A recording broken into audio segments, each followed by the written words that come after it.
সাঁঝের মায়া পর্ব ৬৬ প্রথম অংশ লেখিকা দূরে দিলশাদ দুয়া। কাকডাকা ভোর, ফজরের নামাজ পড়ে সবে সবে মুসল্লিরা মসজিদ থেকে ঘরে ফিরছে। দিনের আলো সেরকমভাবে ফোটেনি এখনো। তিতির বাগানে এসেছে। রাতে ওভাবেই ঈশানের ছবি বুকে আগলে কাঁদতে কাঁদতে কখন চোখ লেগে এসেছিল টেরই পায়নি মেয়েটা। সকালে ঘুম ভেঙেছে সবার আগে। আজকে বাড়ির কেউই ওঠেনি এখনো, চন্দ্রা দেওয়ান বাদে।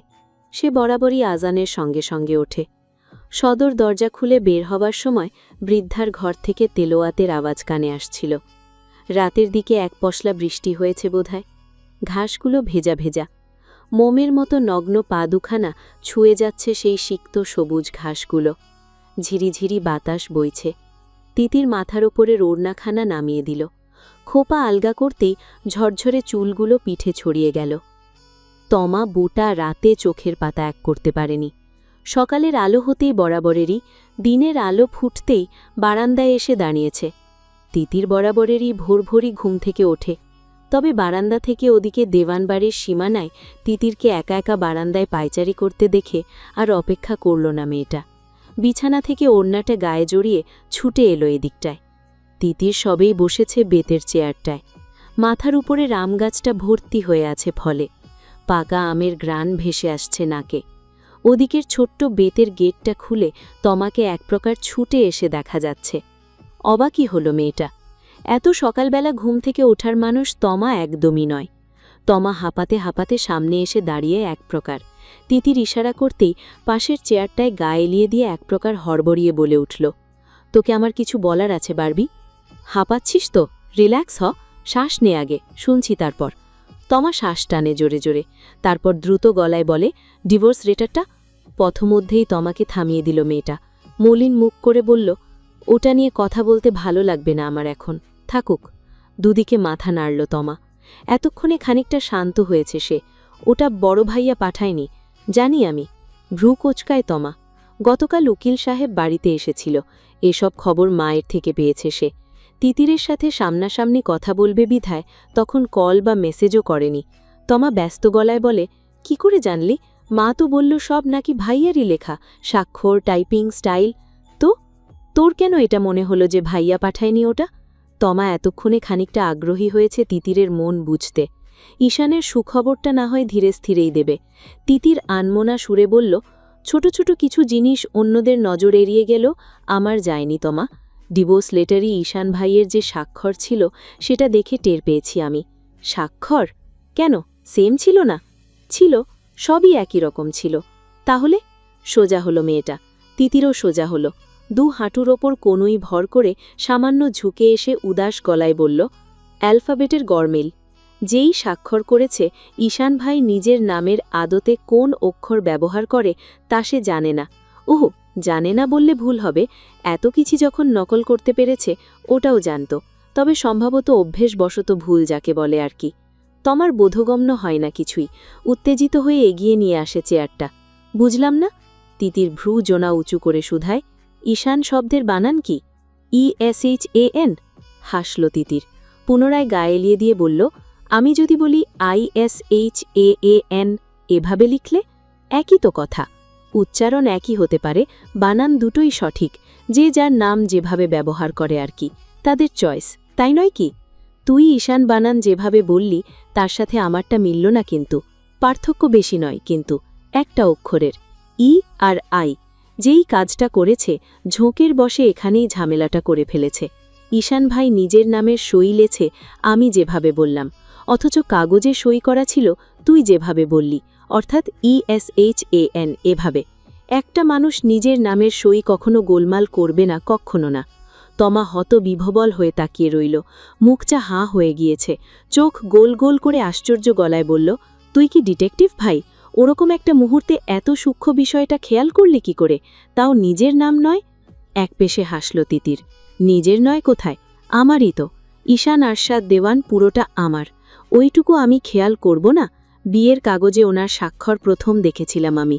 একটা মেয়ে ওই মুহূর্ত এ জীবনে ভুলবে? আমিও ভুলিনি। তমা আপ্লুত হল বুঝি, তবে আর অন্য প্রসঙ্গ টানল না। ঘনিয়ে এসে বসল। চিতল গলায় বলল, কথা বলতে চাস বড় ভাইয়ার সাথে? চাইব না, তর পাচ্ছি রীতিমতো, শ্বাস নিতে পারছি না। বড় ভাইয়া জেলে নেই বারবি, ইভেন ছিলও না কখনো। দুই ভ্রুর মাঝখানে সরু ভাঁজ পড়ল মেয়েটার। বোনের দিকে জিজ্ঞাসু দৃষ্টিতে তাকাতেই তমা সতর্কতা বশত আশেপাশে নজর বুলালো একটাবার, তারপর গলার স্বর খাদে নামিয়ে বলল, কাল রাতে বড় ভাইয়া আমাকে ফোন দিয়েছিল। চক্ষু ছানাবড়া হলো মেয়েটার, ব্যস্ত হলো, অশ্রুসিক্ত হলো তৎক্ষণাৎ। কখন? কি বলল? কেমন আছে সে? আমাকে কেন কল করল না? রেগে আছে আমার ওপর? জিজ্ঞেস করিসনি কি করেছি আমি? কেন আমার সাথে কথা বলছে না সে? করিসনি? বোনের কাঁধে হাত রেখে শান্ত হতে ইশারা করল তমা। এতগুলো প্রশ্ন একসাথে করলে কোনটার জবাব দেব? কোন প্রশ্নের উত্তর আগে চাস? কেমন আছেন উনি? এ যাত্রায় তমার নিজের চোখেই পানি চলে এলো। এত প্রশ্ন, সন্দেহ, বিপদ, মিথ্যে অপবাদ, সবের ভিড়ে মেয়েটা এখনও স্বামী কেমন আছে সেই চিন্তায় মরিয়া হয়ে আছে। তমা সান্ত্বনা দিয়ে বলল, ভালো আছে, তবে তবে যা হচ্ছে কারোর একজনের পরিকল্পনা মাফিক হচ্ছে। পরিকল্পনার একপাশে বড় ধাইয়াও সামিল, কিন্তু তোর সাথে বা পরিবারের সাথে যোগাযোগ করার কোনো উপায়ই নেই। তোদের বাড়ির সবার ফোন ইয়াজ মির্জা অনেক আগে নিজের কবজায় নিয়ে নিয়েছে, সব ফোন ট্র্যাক করা, যে কারণে বড় ধাইয়া চাইলেও যোগাযোগ করতে পারছে না তোর সাথে। অবাক হয়ে সবটা শুনল তিতির। ইয়াজ মির্জা? কিন্তু তাতে উনি লুকিয়ে কেন? ওনার নামে এসব এলিগেশন কে দিচ্ছে? হয়তো ইয়াজ মির্জাই। এখন তোর ভাই কোথায় আছে? উনি না আসতে পারল, আমি তো যেতে পারি ওনার কাছে, আমি যাব ওনার কাছে। তমা গত রাতে ঈশানের সাথে বলা সবটা কথা খুলে বলল একে একে। ঈশান কি বলেছে সবটা, কতটা কঠোর নিষেধাজ্ঞা দিয়েছে তিতিরের বাড়ি থেকে বেরোবার, সেটাও পই করে বুঝিয়ে দিল সে। পাতা ঝরা মৌসুমি নয় এখন, তবু এই অসময় দমকা বাতাসে ঝরঝর করে ঝরছে ওদিককার মেহগনি গাছের পাতা। বাগানের এদিকটা যেদিকে তিতির তমা বসে আছে, পায়ের নিচ দিয়ে ভুরে গিয়েছে সেই পাতায়। মালি এসে পরিষ্কার করবে বেলা হলে। তিতির ঝুঁকে তারই একটা পাতা হাতে তুলে নিল। নিচু হতে ঝরঝর করে ঝরা পাতার মতো ঝরে পড়ল মেয়েটার চোখের নোনা জল। চাপা গলায় বলল, আমার খুব কষ্ট হচ্ছে তমা, এরকমভাবে না বলে চলে যেতে হলো ওনাকে। এতদিনের দূরত্ব, অথচ কোনো বিদায় ছাড়াই। এই জিনিসের যে কতটা যন্ত্রণা, কি করে বোঝাই তোকে? ইয়াজ মির্জা ভোররাতে ঢাকা ত্যাগ করেছে, খবরটা পেতেই ঈশান অমিত বেরিয়েছে দুইজনেই। পুরান ঢাকা থেকে কাজলকে উদ্ধার করে মিতুকেও সঙ্গে নিয়ে আসবে, এই পরিকল্পনা আজকের তার। সাজিদের বরখাস্ত নোটিশ আচমকাই তুলে নেওয়া হয়েছে ওপর মহল থেকে। গত রাতেই সে সিলেট পৌঁছেছে। ঈশান একদিক থেকে তো নিশ্চিন্ত, সাজিদ নাইমরা থাকলে তার বাড়ির মানুষদের নিয়ে আর চিন্তা করতে হবে না। তবে তার বাবা চাচারা যে গত দুদিন যাবৎ ঢাকায় এসে কোর্ট কাচারিতে ঘুরছে তার জামিনের জন্য, এটা কানে এসেছে তার। কিন্তু দেখা করার উপায় নেই, আর না তো সত্যিটা জানানোর, এতে সতর্ক হয়ে যাবে শত্রুপক্ষ। শহরের জ্যাম ভিড় ভাট্টা ঠেলে এগিয়ে চলছে ঈশানের গাড়ি। পরিত্যক্ত যে ডেরায় কাজলকে রাখা হয়েছে তার সন্ধান পেয়েছে খানিক আগেই। অমিতকে নিয়ে যাচ্ছে সেখানে। ড্রাইভ করছে অমিত, পাশেই কপালে আঙুল ঠেকিয়ে চিন্তিত মুখে বসা ঈশান। শহর ছেড়ে এসেছে। হাইরোডের আশেপাশে এখন আর জনমানুষের আস্তানা নেই, ধুধু করা জমি আর জমি। রোদ ওঠেনি, তবে ভ্যাপসা গরম ছেড়েছে। এসির নিচ থেকে এক সেকেন্ড সরার উপায় নেই। এর মধ্যে সে যাচ্ছে যুদ্ধ করতে।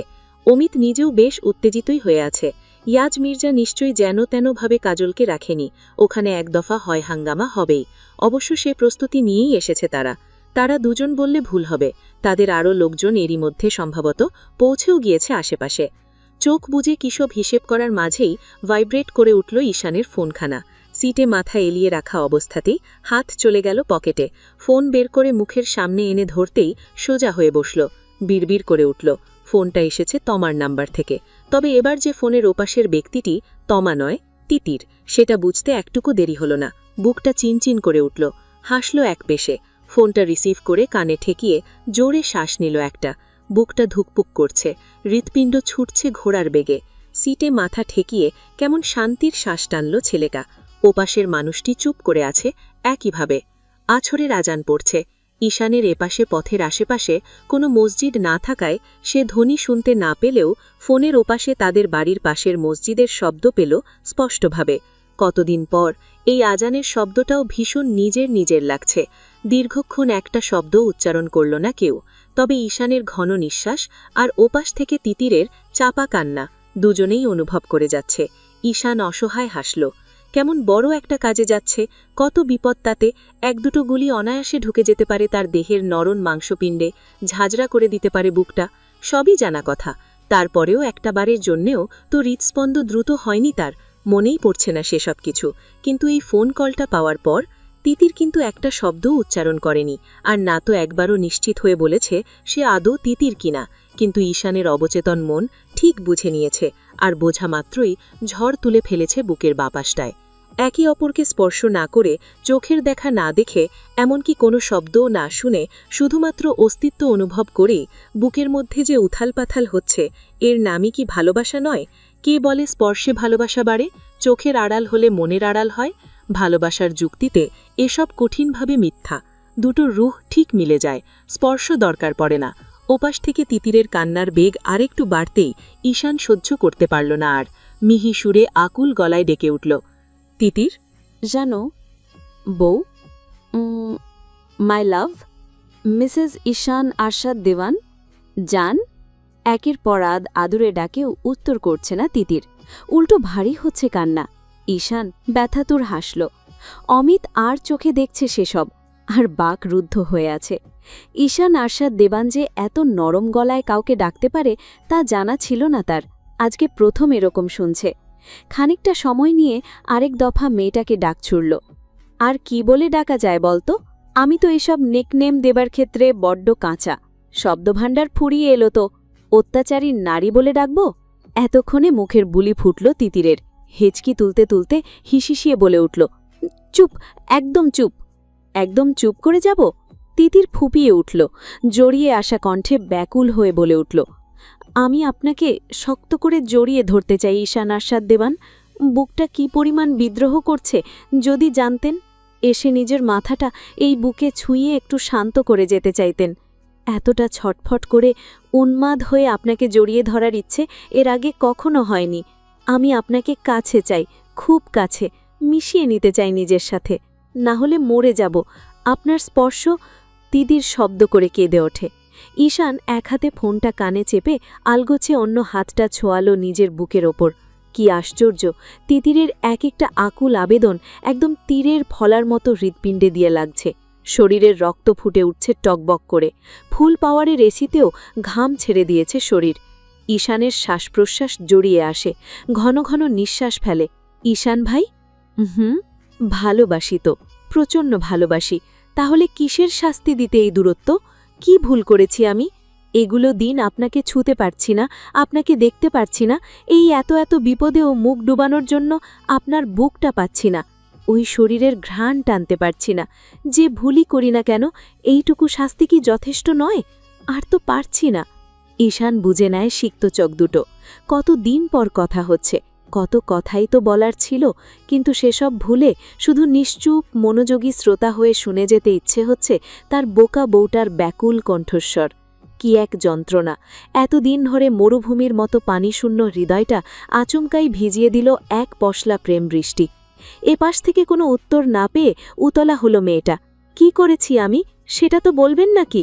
তামা স্পেস দিয়েছে দুজনকে, নিজে এসে দাঁড়িয়েছে ব্যালকনিতে। গোটা দিন পর এবেলা সাহস করে কল করেছে ঈশানকে। ঈশান হালকা গলায় বলল, এই মুহূর্তে একটা অদৃশ্য চুমু আঁকতে চাই। কোথায় দেব চুমুটা? কপালে, গালে, নাকি ঠোঁটে? কান্না ক্ষণিকের জন্য বন্ধ হয় মেয়েটার। পর মুহূর্তেই আহ্লাদি গলায় অভিযোগ জানিয়ে ওঠে, অসভ্য আপনি, ফালতু একটা লোক। আমি কতটা অস্থির হয়ে আছি জানেন? কোথায় আপনি? এসব কি হচ্ছে? আগে আমি যেটা বললাম সেটার পারমিশন দে। চুমুটা কোথায় দেব? এটা আহ্লাদ করার সময়? ঠোঁটে? আপনি? নাকি বুকে?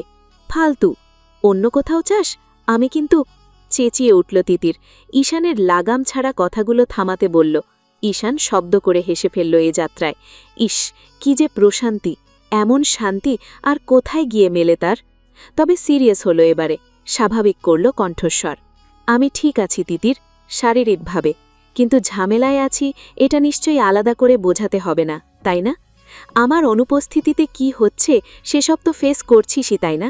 আই এম সরি বাই লাভ, আমার জন্য এত সব হচ্ছে, তোকে এতটা হার্ট হতে হচ্ছে। আমি আমার কথা রাখতে পারিনি, আগলাতে পারিনি তোকে। শরীর শিথিল হয়ে এলো মেয়েটার, এলোমেলো বিছানায় গা এলিয়ে দিল মেয়েটি। চোখের কার্নিস গড়িয়ে পড়ল নোনা জল।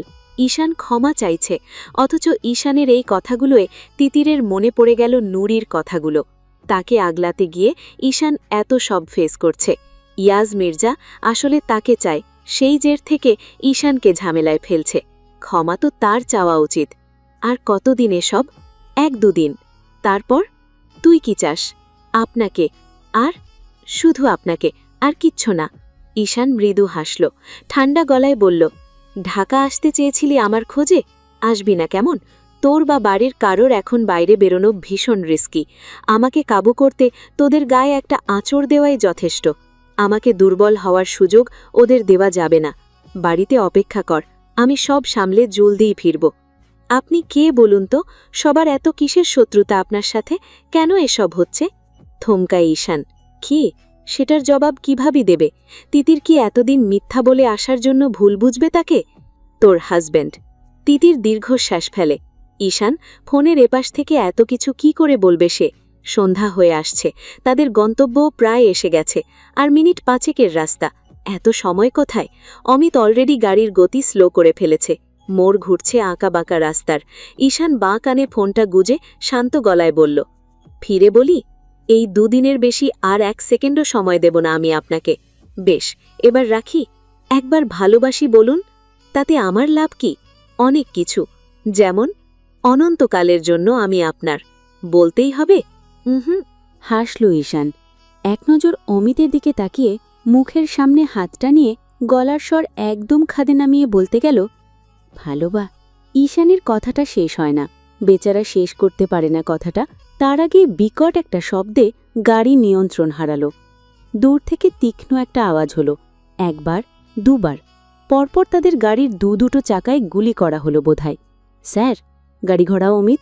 ততক্ষণে দেরি হয়ে গিয়েছে অনেকটা। গাড়ির সামনের কাঁচ ভেঙে চুরে গুড়িয়ে গিয়েছে এক প্রকার। তিতিরের কানে স্পষ্ট এলো এইসব কথাগুলো। বিছানা ছেড়ে উঠে দাঁড়িয়েছে মেয়েটা। চিৎকার করে ডেকে উঠল ঈশানের নাম ধরে।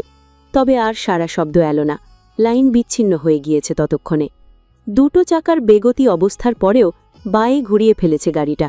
শোঁ শোঁ শব্দ করে তীক্ষ্ণ গিয়ারের শব্দ তুলে গাড়িটা ঘুরল ঠিকই। ভিতরের ছেলে দুটো নিয়ন্ত্রণ হারালো নিজেদের। ঈশানের হাতের ফোন ছিটকে পড়ে গেছে ততক্ষণে। নিজে শক্ত হয়ে বসলেও লম্বা একটা কাঁচের টুকরো ছুঁয়ে গিয়েছে কপালের বাঁ পাশটা। অন্যটা এসে গেঁথে গিয়েছে ডান হাতের বাহুতে। অমিতের অবস্থাও তাই। গাড়ি থামতেই চিৎকার করে আদেশ ছুড়ল ঈশান। মাথা ঝুঁকিয়ে ফেলল অমিত। ঈশানের হাতের রিভলভারটি ততক্ষণে তার কাজ শুরু করে দিয়েছে। ভাঙা কাঁচের ফাঁক গলিয়ে 4-4টে গুলি ছোড়া হয়ে গেছে ঈশানের। অমিত অগণিত কাজ বেঁধা শরীরকে এক ঝটকায় সচল করতে চাইল। নিজের পিস্তলখানা তাক করল যেদিক থেকে আক্রমণ আসছিল, তবে পাওয়া গেল না আর কাউকে। চোখে অন্ধকার দেখছে ঈশান। গলাটা শুকিয়ে আসছে। বুকের কাছটা ভেজা ভেজা লাগতেই গর্দান ঝুঁকিয়ে তাকালো নিজের বুকের বাঁ পাশটায়। হৃৎপিণ্ডের খানিকটা ওপর দিয়ে একদম কিনারা ঘেঁষে। পেশল শরীর ভেদ করতে পারেনি বোধহয়। খেদোক্তি বেরিয়ে এলো ঈশানের মুখ দিয়ে। ধাত। অমিত সতর্ক দৃষ্টি ঈশানের তাক করতেই আঁতকে উঠল ছেলেটা। ঈশানের শার্টের বাঁ পাশটা ভিজে উঠেছে রক্তে। গাড়িটা নড়াচড়া করারও আর উপায় নেই। আর্তনাদ করে উঠল ছেলেটা। স্যার, গুলি। নামো গাড়ি থেকে, দেখো আর কটা আছে। আমি 2টোকে শ্যুট করেছি। আমি সম্ভবত জ্ঞান হারাবো। জড়িয়ে আসা গলায় কথাগুলো কোনোমতে বলল ছেলেটা। অমিতের এলোমেলো লাগল নিজেকে, তবে সময় নষ্ট করল না। ঈশানকে জাগিয়ে রাখার চেষ্টা করল বিভিন্নভাবে। তবে সত্যিই জ্ঞান হারিয়েছে ঈশান। তিতিরের চিৎকারে তমা হন্তধন্ত হয়ে এসে দাঁড়িয়েছে বোনের পাশে। তিতির ছটপট করে উঠল। রক্তিম হয়ে উঠেছে আঁখি জোড়া। ফুপিয়ে উঠে কোনোমতে বলল, গুলির শব্দ, কাঁচ ভাঙার শব্দ, তারপর গাড়িটা কন্ট্রোল হারিয়েছে। এটুকুই শুনেছি। তারপর আতকে উঠল তমা। তিতির দিশেহরার মতো পায়চারি করে উঠল। মেয়েদের চিৎকার কানে গিয়েছে রাহেলা, নিশি দুজনেরই। রাহেলা সন্ধ্যার নাস্তা নিয়ে আসছিল তিতিরের ঘরে, আর নিশির কামরাখানা ঈশানের ঘরের পাশেই হওয়ায় এহেন চিৎকার কর্ণগোচর হয়েছে তারও। শাশুড়িকে ঢুকতে দেখেই এক প্রকার ঝাঁপিয়ে পড়ল তিতির। কান্নার তোড়ে বলতে পারল না কোনো কিছুই। তমা যতটুকু বুঝতে পেরেছে ততটুকুই কোনোমতে বলে গেল সংক্ষেপে। এতদিন যাবৎ নিজেকে শক্ত করে রাখা রাহেলা আজকে সম্ভবত ভেঙে পড়লেন চোখের পলকে। তার বুকের উপর পড়ে থাকা ক্রন্দনরতা মেয়েটাকে আঁকড়ে কোনোমতে বললেন, কিচ্ছু হয়নি মা, কাঁদিস না, দাঁড়া দেখছি। কে কাকে সান্ত্বনা দেবে আজকে? লাগাতার কল করেও আর নাগাল পাওয়া গেল না ঈশানের। তিতির আর্তনাদ করে উঠল এই যাত্রায়। দু হাতে শাশুড়িকে আঁকড়ে ধরে ব্যাকুল গলায় বলল, আমি যাব তোমার ছেলের কাছে। গুলি, অ্যাক্সিডেন্ট, মামনি নিয়ে চলো। তিতিরকে আর কোনো কিছুর পরিপ্রেক্ষিতেই বুঝিয়ে ওঠা গেল না কোনো কিছু। হাঁটু ভেঙে মেঝেতে বসে পড়ল মেয়েটা। শাশুড়ির পা দুখানা জড়িয়ে হাউমাউ করে কেঁদে উঠল। তমা, নিশি দুজনেই বসে পড়ল বোনের পাশে। ব্যাকুল হয়ে থামাতে চেষ্টা করল মেয়েটাকে। তিতিরের ফোনটা শব্দ করে বেজে উঠল আচমকা। মেয়েটা বিছানার উপর থেকে হুমড়ি খেয়ে ফোনটা কানে তুলল। দ্রুত গলায় শুধিয়ে বসল, ঈশান ভাই। ওপাশ থেকে শুনতে পাওয়া গেল বড্ড সিরিয়াস কণ্ঠস্বর। সেও এক প্রকার চিন্তিত গলাতেই বলল, ঈশান আরশাদ দেওয়ান থেকে বলছেন? জি জি, আমি তিতির, ওনার ওয়াইফ। নারায়ণগঞ্জ সিটি হসপিটালে চলে আসুন। আপনার হাজব্যান্ড অ্যাক্সিডেন্ট করেছে, গুলি লেগেছে ওনার, হসপিটালে শিফট করা হচ্ছে। ফোন কেটেই হাউমাউ করে কেঁদে উঠল মেয়েটা। নিশি ছুটল নয়নকে খোঁজ করতে। সে বাড়ি নেই। বাবা চাচারা সবাই ঢাকা গিয়েছে, অফিসের দিকটা সামলাতে হচ্ছে তাকেই। ওদিকে নাইম, নিয়াজকেও ফোনে পাওয়া গেল না এই মুহূর্তে। তিতির আর 1 সেকেন্ড অপেক্ষা করতে নারাজ। বলা বাহুল্য রাহেলার অবস্থাও তাই। তবে ভরা সন্ধেবেলা একজন পুরুষ মানুষকেও পাওয়া যাচ্ছে না, এটা কিভাবে হয়? বাড়ির গাড়ি নিয়ে যাওয়া ছাড়া আর উপায় কি? এক ড্রাইভার বাদে আর কাউকে পাওয়া গেল না এই মুহূর্তে। দিনের আলো নিভে গেছে। তিতিররা বাড়ি ছেড়ে রওনা হয়েছে প্রায় 2 ঘণ্টা হলো। ঘড়ির কাঁটায় সময় এখন রাত 9টা বেজে 13 মিনিট। তিতির নিশির বুকের উপর পড়ে আছে। নিশি ক্রমাগত হাত বুলিয়ে যাচ্ছে মেয়েটার মাথায়। তমা, রাহেলা বাসেই আছে, আর সঙ্গে এসেছে তমার বাবা। রাহেলা নিশ্চিন্ত হয়েছে এক প্রকার। এত দূরের পথ একজন ছেলে মানুষ সঙ্গে না থাকলে কি করে বেরোত তারা? ব্যস্ত সড়ক পার হয়ে গাড়ি হবিগঞ্জের শুনশান রাস্তা পার হচ্ছে। তমার বাবা তরুণ দেওয়ানের নির্দেশে এই মুহূর্তে বেশ দ্রুত গতিতেই চলছে গাড়িখানা। এইটুকু জায়গা যত জলদি পার হওয়া যায় তত ভালো। ঈদের আগ মুহূর্ত, বেশ ব্যস্ত পথঘাট।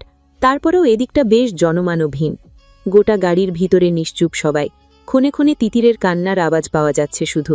আর মিনিট 10 এরকম পথ সম্ভবত। তারপরেই আবার ভিড়ভাট্টার মধ্যে পড়বে। ড্রাইভারের সাথে টুকটাক আলোচনা হচ্ছে তরুণ সাহেবের। কোথায় কতটুকু জ্যাম বা কি হতে পারে এসব নিয়েই।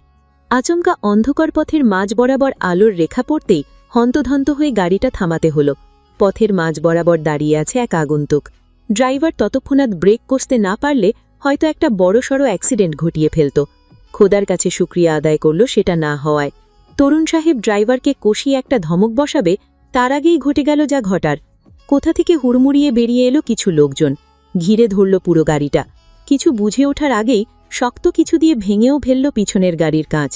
ওদিক থেকে ভিড়ের মধ্যে শুধু একটা অতি গম্ভীর কণ্ঠস্বরের মালিক ছোট্ট করে আদেশ ছুড়ল, তিতির পাখিটাকে বের করে নিয়ে এসো। ঈশান চোখ খুলতেই নাকি এসে বাড়ি খেল স্যাভলনের কড়া ঘ্রাণ। ঝাপসা দৃষ্টি খানিকটা স্পষ্ট হতেই তার উপরে ঝুঁকে দাঁড়িয়ে থাকতে দেখল কয়েকটা পরিচিত মুখ। দুর্বল শরীরে একা উঠে বসতে চাইল। সাহায্য করল অমিত। তার পাশে আরও তার কয়েকজন লোক। বাঁ দিকের শার্ট ছিঁড়ে ফেলা হয়েছে, সেখানে আষ্টে পিষ্টে রয়েছে সফেদ ব্যান্ডেজ। অমিত হাফ ছাড়ল যেন। ঈশানের কপাল দপ দপ করছে, শিরা ফুলে উঠেছে ব্যথায়। ডান হাতটা ব্যান্ডেজের ওপর ছুঁয়ে বলল, শালা, অল্পের জন্য হৃৎপিণ্ড ফুটো করে ফেললেনি। এখানে আমার বউ থাকে? এমন সিচুয়েশনে ঈশানের এমন হেয়ালি কথাটায় হাসিই পেল অমিতের। ঈশানের বাহু ধরে আরেকটু সোজা হয়ে বসতে সাহায্য করতে করতে বলল, ভাগ্যিস বেঁচে গেছেন স্যার। ব্যথায় চোখ মুখ খিচে এলো ছেলেটার। বিরক্তির ছাপ চোখে মুখে স্পষ্ট। আশেপাশে তাকিয়ে খেয়াল করল জায়গাটা। গম্ভীর গলায় বলল, কোথায় এটা? এখানকার এক ভাঙাচোরা বাড়ি, পরিত্যক্ত। ঈশান অমিতের হাত সরিয়ে দিয়ে ব্যথাতুর মুখ নিয়ে তক্তপোষ থেকে নেমে দাঁড়াল। শরীর টান টান করে সোজা হয়ে দাঁড়াল।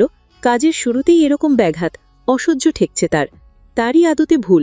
ওই রকম কাছাকাছি পৌঁছে বউয়ের সাথে আদর সোহাগ করার চক্করে মনোযোগী হারিয়ে ফেলেছিল এদিকটার।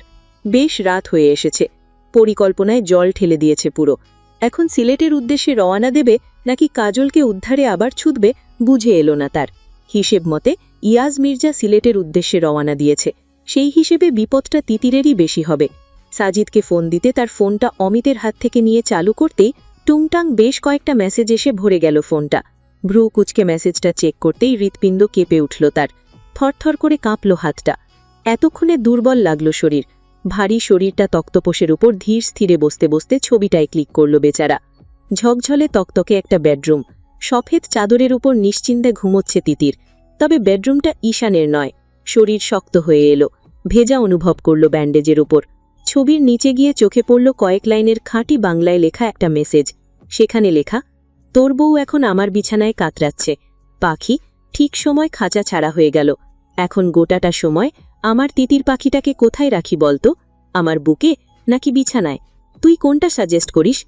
টানা এত লো নিতে পারবেও আমার?